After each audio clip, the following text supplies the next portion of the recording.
Halo semuanya, perkenalkan nama aku Zahra Salsabila dengan NIM 1502200467. Nama aku Rida Rahmatila dengan NIM 15022044442. Perkenalkan, nama saya Ahmad Rifki Zufar Fauzan dengan NIM 150220223. Perkenalkan, nama gue Muhammad Agam Mulia dengan NIM 1502044038. Video ini kami buat bertujuan untuk memenuhi tugas besar mata kuliah psikologi komunikasi.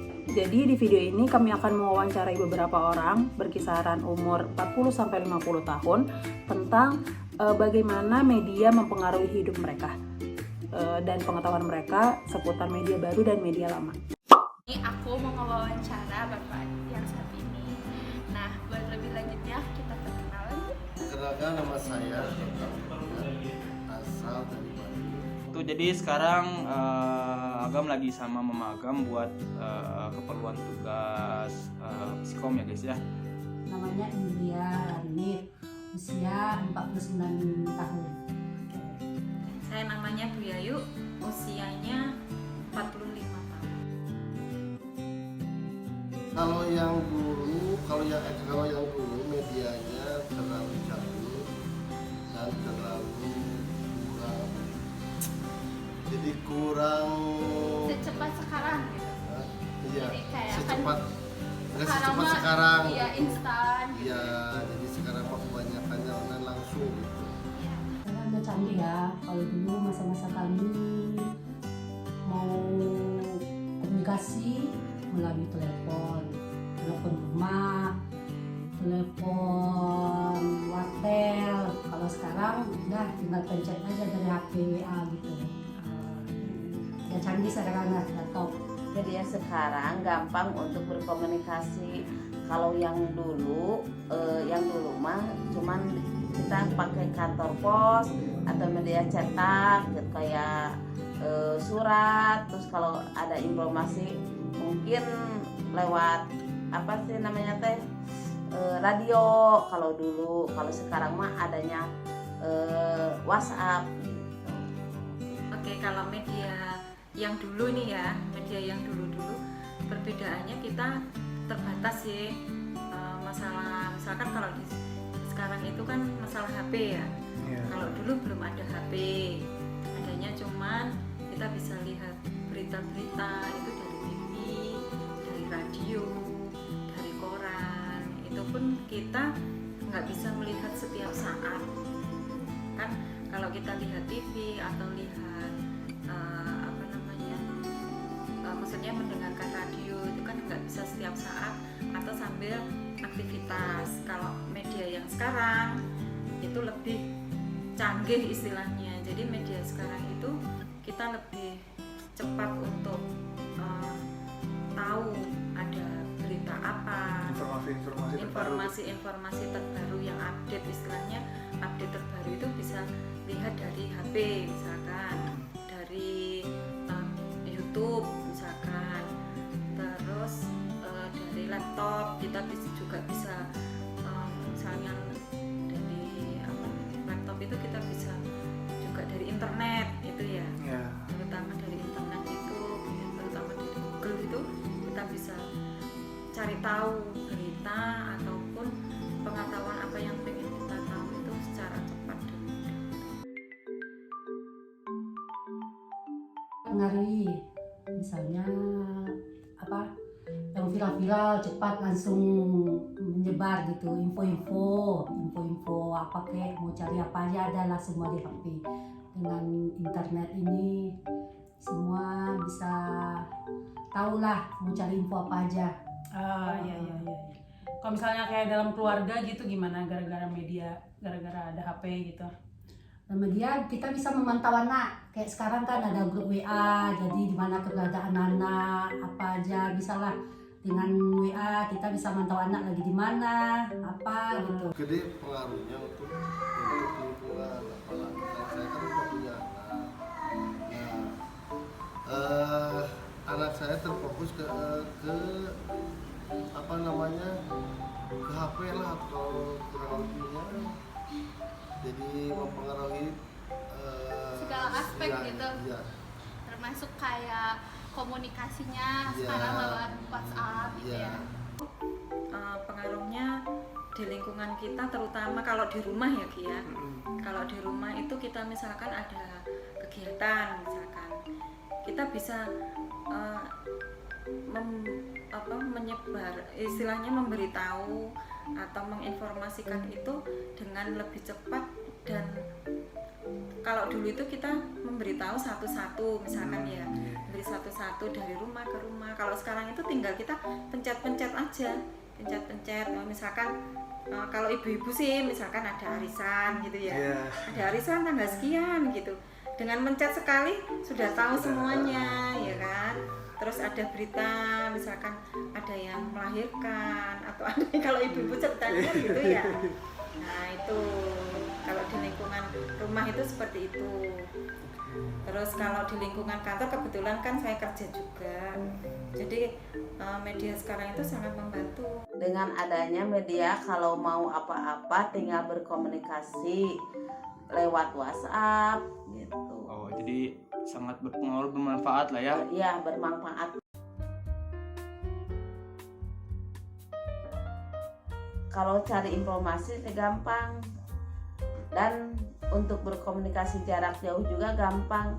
Jadi kita bisa dengan kerabat yang jauh, yang nggak bisa mudik atau apa gitu. Jadi kita berkomunikasi dengan jarak jauh lewat WhatsApp atau apa, ya, telepon.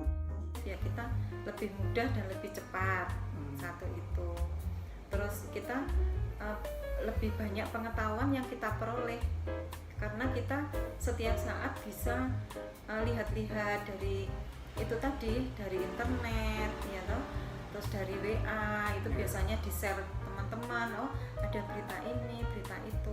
Nah itu kita bisa lebih cepat dan tahu, dan kita juga bisa bergerak lebih cepat juga. Yang jauh tambah dekat jadinya ya kan. Misalnya dia kan, misalnya langsung lah mau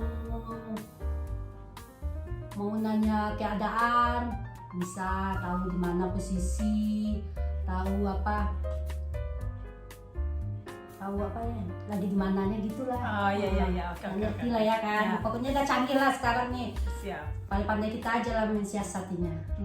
Kalau menurut saya, kalau buat sekarang lebih instan, jadi medianya lebih cepat ditangkapnya, terus untuk apa namanya, untuk komunikasi lebih enak lah. Dampak negatifnya ada sih. Kalau dampak negatifnya kan kalau kita misalkan lihat berita, misalkan ya, lihat berita, kadang-kadang kan macam-macam nih beritanya, kita nggak tahu itu memang benar atau enggak. Terus negatifnya kalau dari segi fisik, kalau umur 40 sampai 50 itu kita istilahnya itu penglihatan kita itu harus kuat. Karena apa? Yang dilihat itu layar terus kan. Kalau dulu kan membaca itu dengan buku, dengan koran, dengan TV bisa jarak jauh kan. Kalau HP sekarang itu kita sampai malam-malam juga kan, lihat laptop, lihat berita-berita itu sampai kadang-kadang entah itu apa berguna untuk kita atau enggak, kita biasanya tertarik untuk lihat yang muncul di HP itu. Jadi mata tuh rasanya agak panas gitu ya kalau lama. Kalau lelah, kalau lama berjam-jam kan misalnya, apalagi untuk anak kecil itu memang dampak negatifnya sangat Besar ya. sangat besar. Karena apa? Anak kecil itu kadang-kadang kalau sudah pegang HP itu sudah ini istilahnya itu ketagihan gitu Pak. Terutama lihat film-film ya kan. Nah itu negatifnya juga anak-anak kadang-kadang kalau nggak didampingi itu bisa terjerumus juga kalau lihat HP itu, terutama dari berita-berita atau dari film. Negatifnya gitulah, kita gampang terpancing lah kayak berita-berita nggak benar, itulah kita pilih-pilih sekarang. Kalau bahasa kekiniannya kayaknya hoax gitu lah ya, hoax itu. Pandailah kita. Negatifnya kena radiasi, kalau kalau kebanyakan anak sekarang kan banyak HP gitu ya, terus apa namanya, fasilitas komunikasinya, jadi banyak mengeluarkan radiasi. Banyaknya Hoax ya. hoax ya, berita yang negatif gitu, kayak yang positifnya ada gitu. Jadi kita banyak tahu gitu.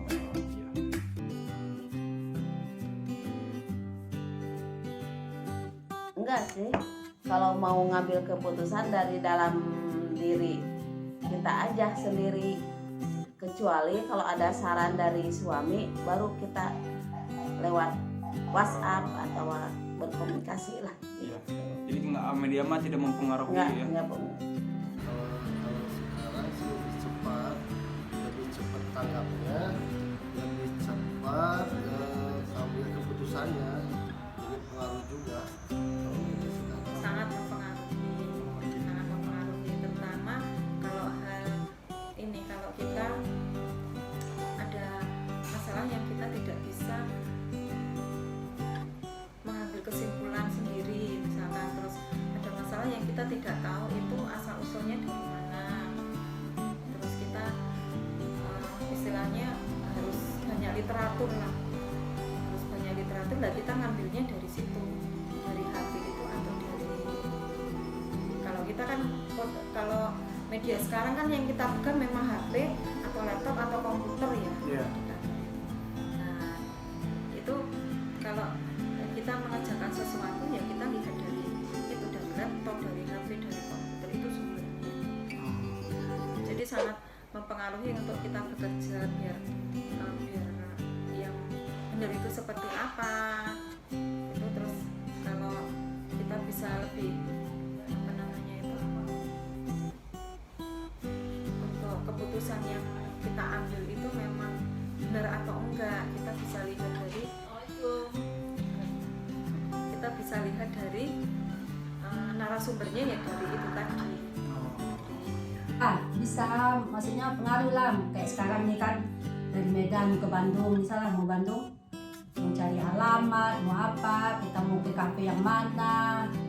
Kayak sekarang ini ada ojek online, kita mau kemana kan tinggal pencet aja, mau ke Parakan Ayu, mau ke kafe Polsis, udah gampang sekarang.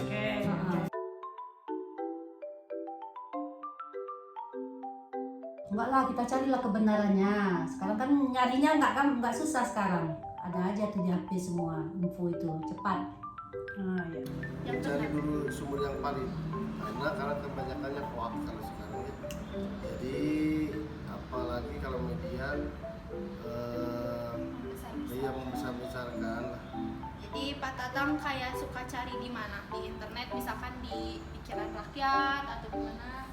Dari media televisi kalau kebanyakan. Oh, Pak Tatang masih ini nonton TV? Masih. Ya kalau belum pasti mah kita harus langsung cari dulu informasinya dulu. Kalau tidak itu antara percaya atau tidak. Kalau percayanya, kalau kita udah ada berkomunikasi dengan keluarga lewat telepon atau WhatsApp, baru kita percaya. Kalau untuk yang enggak itu mah enggak percaya. Oh, jadi kalau misalnya mama dapat informasi nih, misalnya dari story orang lain, story WhatsApp, kalau nggak dari web gitu, itu tuh jadi nggak langsung percaya dulu sumbernya, kecuali kalau dari keluarga. Dari gitu kan. keluarga kan itu Ya, harus pasti. lihat dulu apa sih. Oh ini nomor HP-nya yang nggak kenal, nggak itu. Kan sekarang mah banyak orang yang penipuan, jadi kita kan harus lihat dulu. Oh ini dari keluarga, tahu namanya dari kerabat atau teman-teman yang dekat. Kan kebanyakannya sekarang mah banyak nomor yang nggak inilah, Yang nggak banyak kenal ya. salah digunakan kan. Nah, kita jangan langsung percaya dengan informasi-informasi yang kita memang benar-benar belum tahu dan belum jelas. Jadi kalau ada informasi itu, misalkan saya cari tahu dulu sumbernya itu dari mana, terus itu bisa dipercaya atau enggak itu biasanya itu narasumbernya siapa sih gitu ya. Kalau misalkan narasumbernya itu benar-benar biasanya kita lihat di TV, misalkan sering kita lihat di TV itu narasumbernya memang benar-benar dipercaya, ya udah kita membandingkan dengan yang lain. Oh ini memang informasinya itu yang ini sama yang ini sumbernya dari orang-orang yang beda yang kita percaya.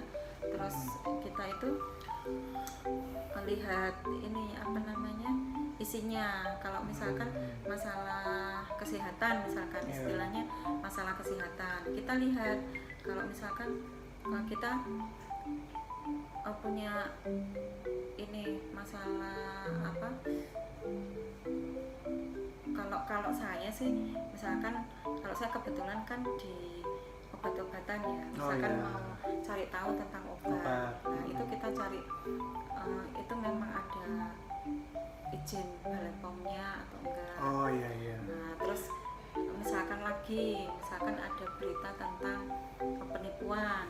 Nah kita kadang-kadang kan tahu-tahu kita dikasih informasi, oh ini loh ini ada penipuan di sini, misalkan ditanya ini benar ini namanya ini. Nah kita nggak harus langsung memberikan jawaban itu aja, jadi kita harus benar-benar menyikapi sesuai dengan kita yakini kalau itu memang benar atau enggak gitu. Segitu aja pertanyaan dan jawaban dari aku sama Pak Tatang. Ya makasih ya udah bisa ngobrol-ngobrol bareng. Oke, terima kasih Bunda.